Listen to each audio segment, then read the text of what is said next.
Hola, mis amigos. Today we're going to do a special on Dia de los Muertos.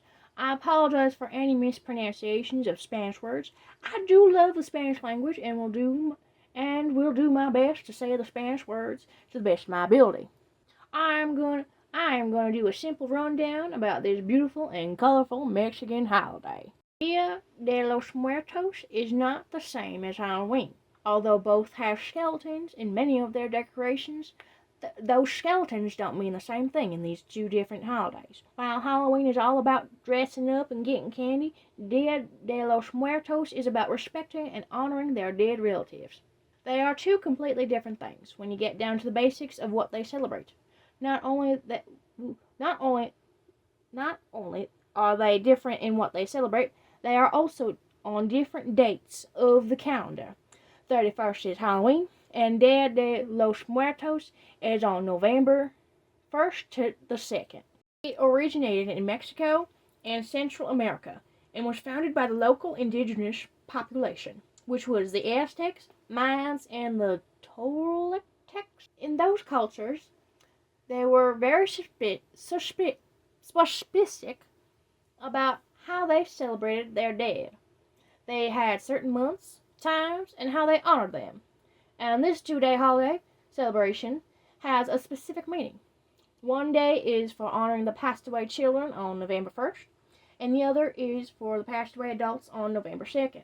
Nowadays, this holiday is mostly celebrated in Mexico, in some parts of Central and South America, and it has increased popularity in Latino communities abroad and in the U.S. Now you might think, oh gosh, how do they honor their relatives on Dia de los Muertos? Well, they celebrate the life of the loved one, not their death. It is all about life during this holiday. It is very sweet. Here is a quote from the article I'm using for this special. Ancient Mesoamericans believed that death was part of the journey of life, rather than death ending life. They believed that new life came from death. This cycle is also often associated with the cyclical nature of agriculture, whereby crops grow from the ground where the last crop lies buried. Dia de los Muertos is an opportunity to remember and celebrate the lives of departed loved ones. Like any other celebration, Dia de los Muertos is filled with music and dance. Now, I would love to see one of them parties.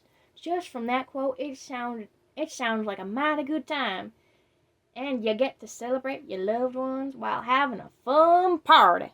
Another central part of this holiday is the ofrenda, a monument designed to honor the deceased.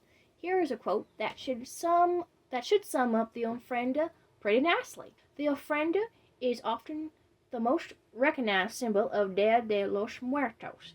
This temporary altar is a way for families to honor their loved ones and provide them what they need on their journey.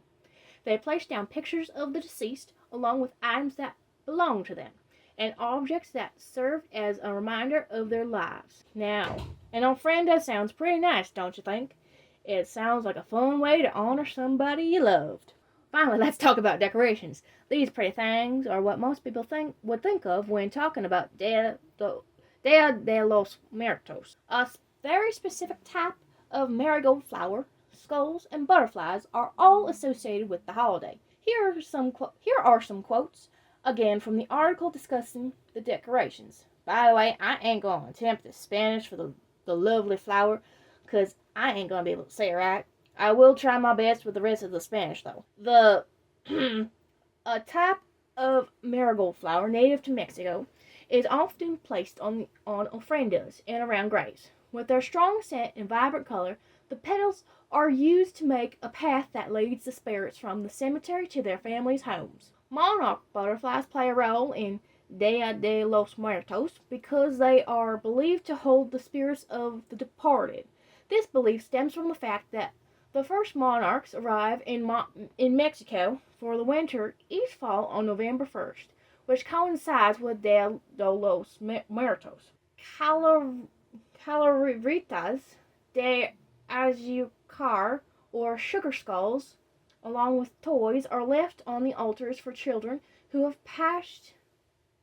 The skulls are used not as morbid symbol, but rather as a whimsical reminder of the cyclicality of life. Is where am I? Which is why they are brightly decorated. Wow. Okay, that was a lot of Spanish. Okay, dokie. All right. Thank you for watching this special all about Dia de los Muertos. I will link the article and another article about this special day.